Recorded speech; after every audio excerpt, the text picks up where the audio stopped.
আসসালামু আলাইকুম ও রহমতুল্লাহ।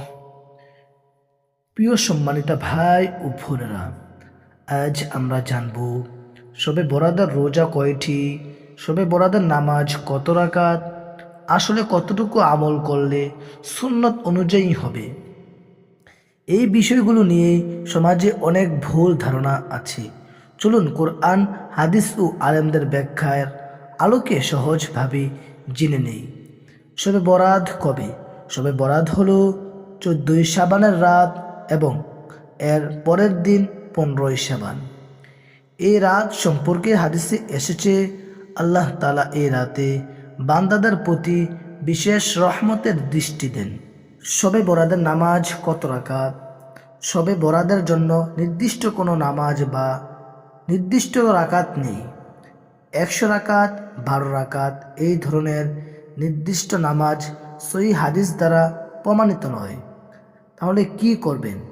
সাধারণত নফল নামাজ পড়বেন 2 রাকাত করে যত পারেন। তাহাজ্জুদ, নফল নামাজ, সালাতুত তাওবা, সালাতুল হাজত সবই করা যাবে আলাদা করে। শবে বরাতের নামাজ নামে নির্দিষ্ট কিছু নেই। শবে বরাতের রোজা কয়টি? এইটাই সবচেয়ে বেশি প্রশ্ন।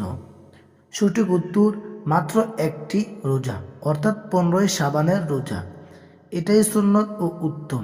রাসূলুল্লাহ সাল্লাল্লাহু আলাইহি ওয়াসাল্লাম শাবান মাসে বেশি বেশি নফল রোজা রাখতেন, কিন্তু কোথাও বলা হয়নি যে 3টি রোজা বাধ্যতামূলক বা না রাখলে গুনাহ হবে। তাহলে 3টি রোজা কোথায় থেকে এলো? 13, 14 ও 15 শাবান, এগুলোকে বলা হয় আইয়ামে বীজ।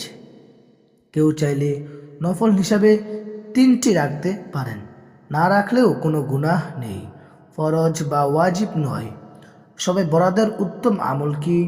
এই রাতে সবচেয়ে গুরুত্বপূর্ণ হলো তওবা ও ইস্তেগফার, দুরূদ শরীফ, কোরআন তেলাওয়াত, নফল নামাজ, নিজের ও উম্মাহর জন্য দোয়া।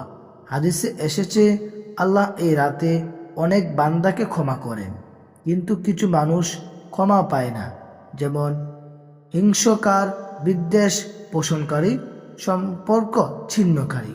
গুরুত্বপূর্ণ সতর্কা, শবে বরাতে নিয়ে বাড়াবাড়ি করা ঠিক না, ভিত্তিহীন কথা বলা ঠিক না।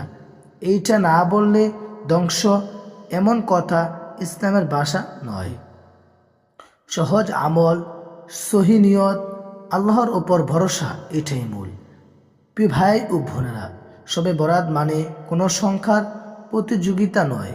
শবে বরাত মানে আল্লাহর কাছে ফিরে যাওয়া, নিজের গুনাহের জন্য অনুতপ্ত হওয়া, নতুন করে শুরু করার নিয়ত করা।